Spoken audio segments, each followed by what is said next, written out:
Welcome back to another episode of That Video Game Podcast Game Club. It's the third Saturday of the month, so we're coming together this time to talk about SUPERHOT. I'm your host, Boston. Joining me as always is Moonpir. Hello. And MusiM. Super hot. I wanted to make the joke. I was hoping you'd say super, and then I said hot. Like, we should have set it up. We'll take two. I wasn't expecting us to have to give this warning at the beginning of this episode, but we will. We're going to spoil the hell out of SUPERHOT.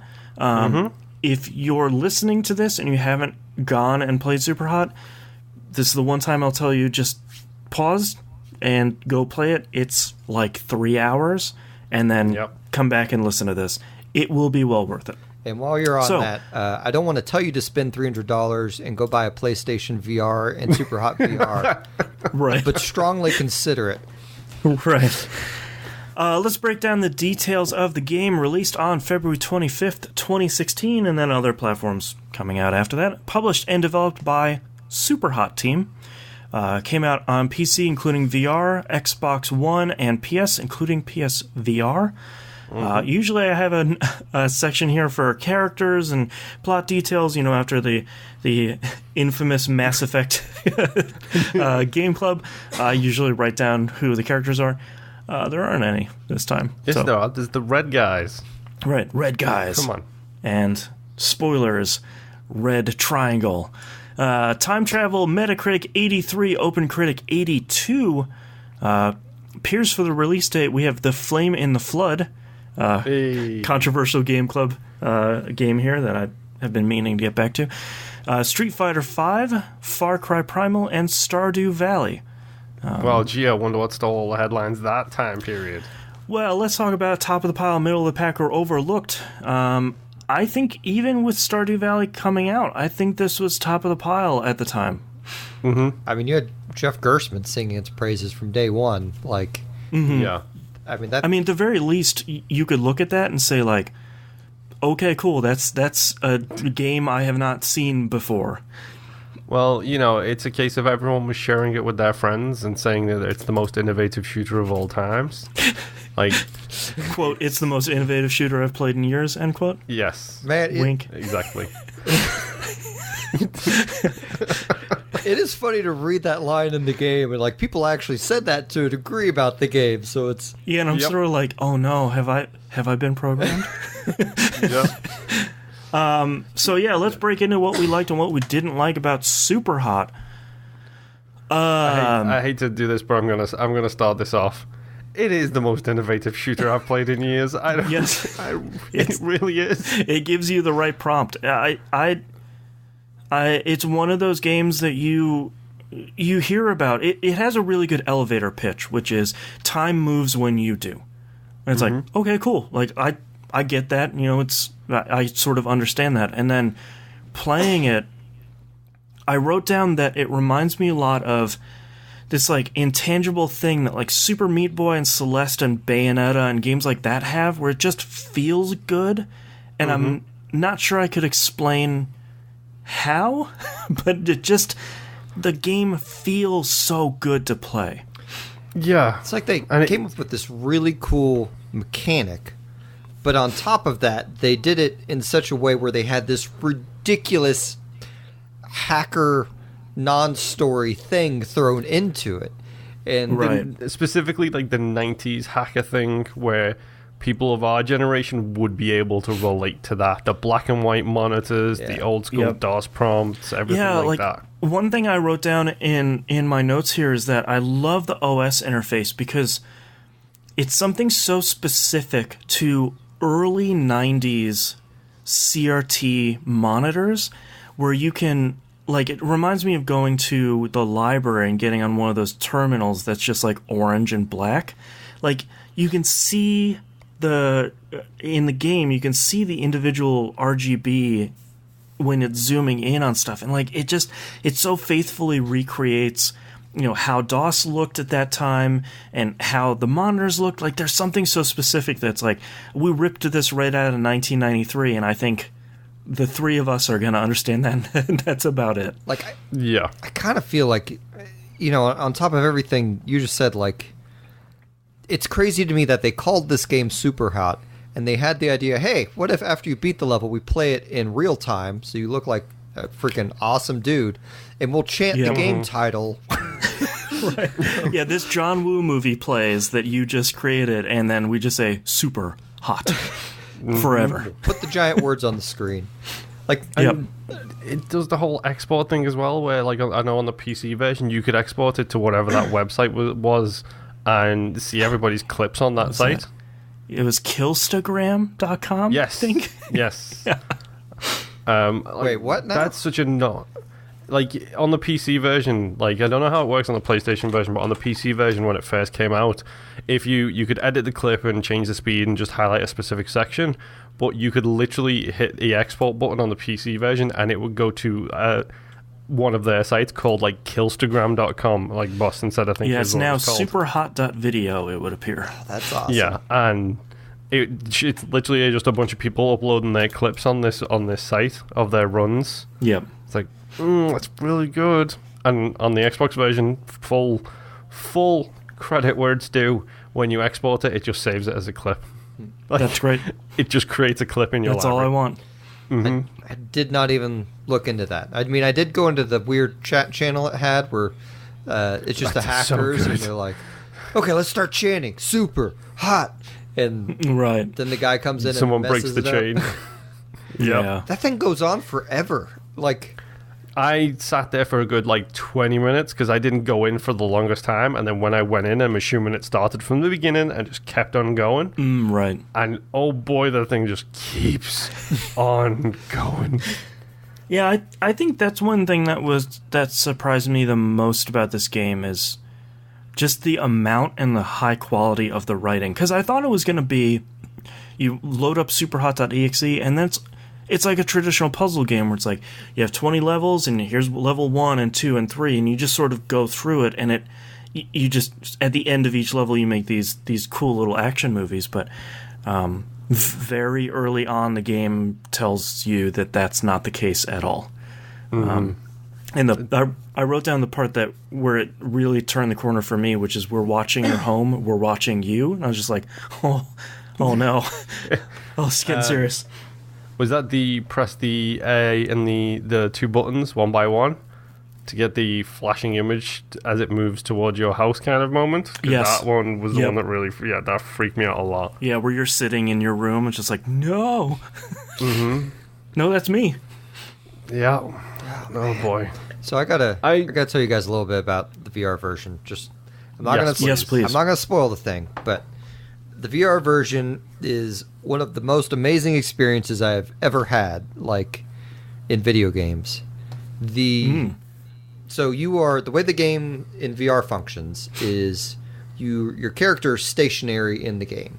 You're required to use the move controllers, because you can pick up a gun with each hand and you can point forward, you can point directly to your sides. There's actually a trophy for shooting someone without looking at them. Is it related to John Woo? Please tell me it's got a John Woo reference there. Probably. I haven't seen a ton of John Woo movies. I know there's doves. I didn't see any doves in the game. The other thing is like the game doesn't have the DOS menu in virtual reality. What it does have is you play through a level or two, and then it boots you into the dude's like computer room, and like you're in this crappy little closet with like I have seen that, yeah. PCs everywhere, and like to play the next level, like there's always a disc like once you get to the we're watching you parts of it, like because it's a completely different game, to be clear. Like it's the same but a completely different story, I guess we could say. Like they just start putting like discs in ridiculous places, like, oh, the disc you have to use now has for some reason broken your monitor screen and is just there and you have to grab it and insert it in the thing.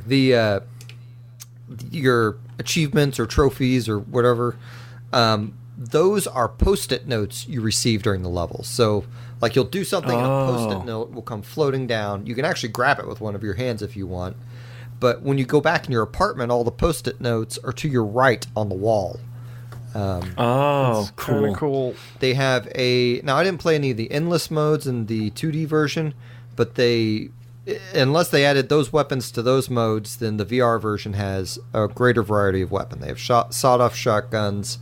They have like handheld miniguns, things like that. Nope, that's not in the endless mode I played. So unless it's really later on, Gotcha. then that's a VR thing. I will also say that you will get every time I played the VR version, it was awesome, and I was sweating by the end.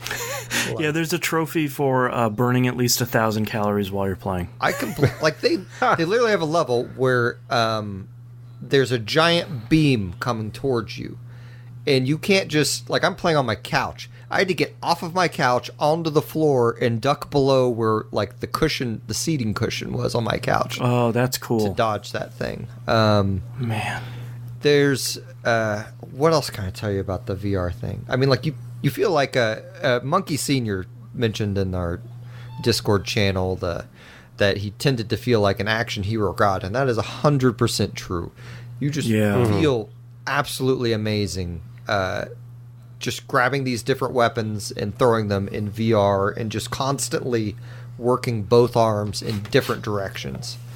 Yeah, because even in the non-VR version, hitting an enemy and them losing their gun and grabbing it out of the air in slow motion feels super cool, and I can only imagine how awesome that is in VR. Yeah, the only negative things I will say about the VR is you can throw weapons too. I can't remember if that was in the 2D version or not. Yes. Yeah. It is. I found it very difficult to aim throwing the weapons.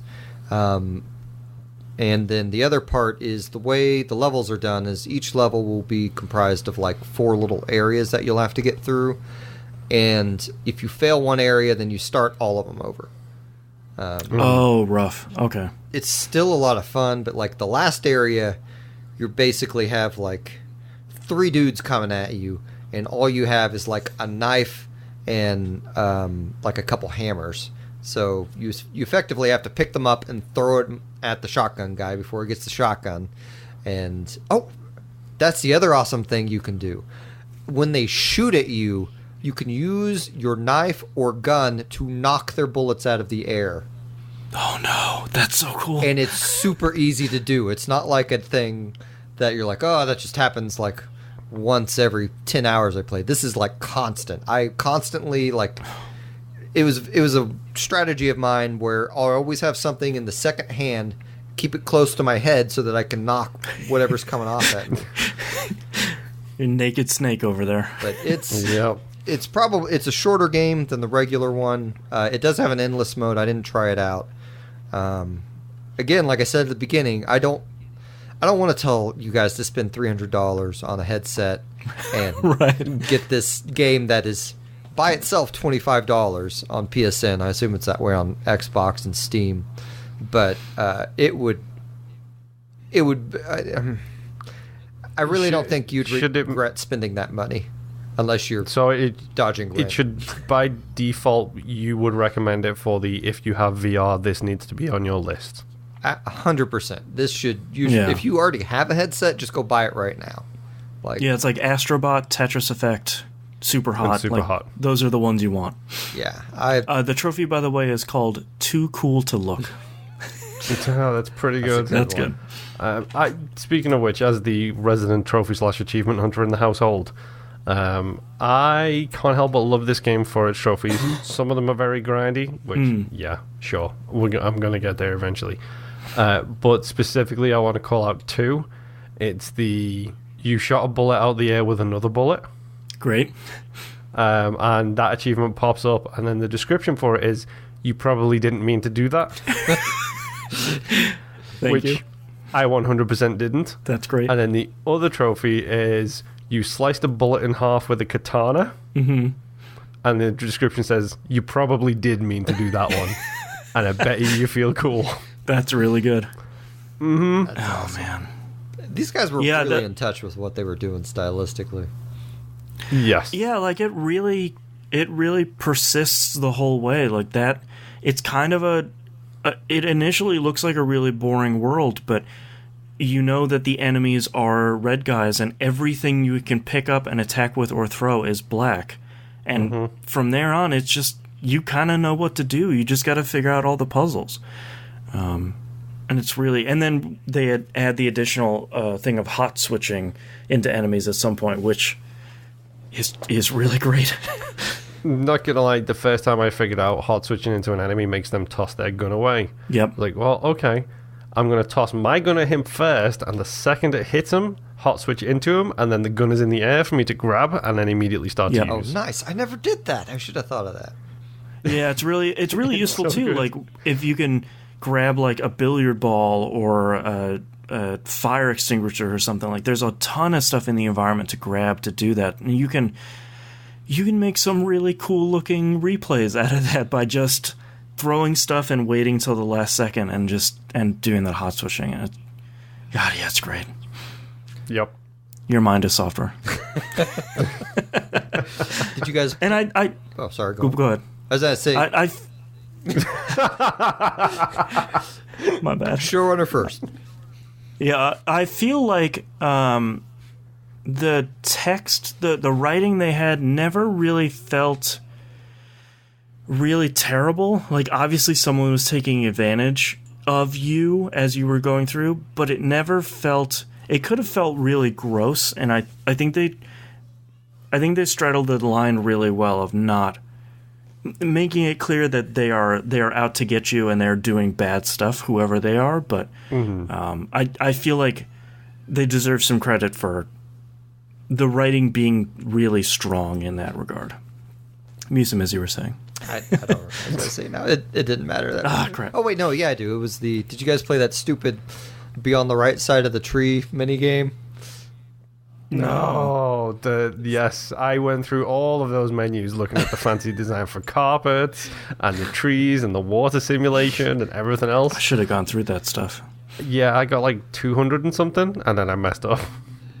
Yeah, I don't remember how far I got into that. I think I lost at some point, but like the tree game, Boston is there's a branch on either side of the tree, and you just have to make sure your guy's on the correct side. And like every time you press an arrow key, I think, or something like that, it goes up one, and you're timed on it, so you have to do it quick. It's a really dinky game that's a little bit harder than you would think, but it's one of those things that would show up on a demo disc in the 90s. Yeah. Yes. Yeah. One thing at least one final thing I want to shout out is they make you press buttons to type messages. Mm-hmm. It's a small thing. It's a tiny, minuscule thing to add to the game, but when you're typing a message out, and in my case, it's pulling the triggers, just going... Oh, on the PC, it's just like mashing random buttons. It's just like... That's awesome. Then hit enter. Yep. Yeah. Oh, SUPERHOT is really great in a way that I feel like I want to recommend people play SUPERHOT, but I can't tell them why. Yes. Except it's the most innovative shooter I've played in years. You should try and play it. Yeah, but like, it's one of those things where it's like, I don't want to tell someone that there's a twist in the movie, because then the twist doesn't... For the twist. Yeah, like you're looking for the twist. I don't want someone to tell someone like SUPERHOT is way more than it seems. It's just like, hey man, you should go get SUPERHOT and play it because it's really good. Wink. I love for the fact that this is a very basic game, and it is. They have a design in mind, and they nailed that design. They nailed the art style. They nailed the feel of the world. Yet still, I come out with existential questions such as: did I just play the game, or did the game just play me? Right. Am I playing games at all, or am I being played? It's like, right. Am I living in the Matrix right now? Mm-hmm. Yeah. Is the spoon real? Right. Like honestly, I don't know anymore. Right. Gosh, I just love how Super corny hot. the game is. It is. It is so like it is that perfect. Like, I mean, they may as well have. I guess it's a more authentic hackers, but like they may as well have started chanting "Hack the Gibson" at some point in it. You know, like Yeah, exactly. Hack the planet. Yeah. it's that alternate reality that didn't exist. That's amazing. Like, I love how I guess we said we were going to spoil it at the beginning anyway. So I love the whole storyline of yeah, no, I got this hack game and like it stopped working. Oh no, they updated the copy protection on it. Here's the new password. Plug it in. Oh, Exactly. Yeah, here's the new exe. I'm sending it over to you. Yeah. But was that person even real? I love there's two types of free-to-play. There's free-to-play with ads and there's free-to-play with cracks was one of my favorite like hack and nerd things in the chat that was said. It's a really good line for that kind of culture. So good. All right, any last thoughts here about SUPERHOT from any of you guys? Go play the game. Yeah. Just go play it. I didn't believe, like, I've been listening to the hype for months, and in my mind it's like, yeah, that sounds like it might be cool. I'll play it eventually. Yeah, it'll be fine. No, just seriously go get it. It's cheap. It's great. It is. You will not regret your time. You will love it. It's short. If you're one of those people like us where it's like a game takes less than 8 hours to beat, yes, please. That's my jam. Then, yeah, this is right there. Yeah. All right, let's talk about our next game then. Talking about another short game here. We have Florence for iOS and Android, the winner of about 80 bajillion awards last year, and will probably take less than 2 hours to complete. Does it have a machine? Does it have a machine? I don't know if she has a machine, but you know they have albums if you want to check that out. They did those cool covers for Final Fantasy 15. Those are really good. They did. Just got it.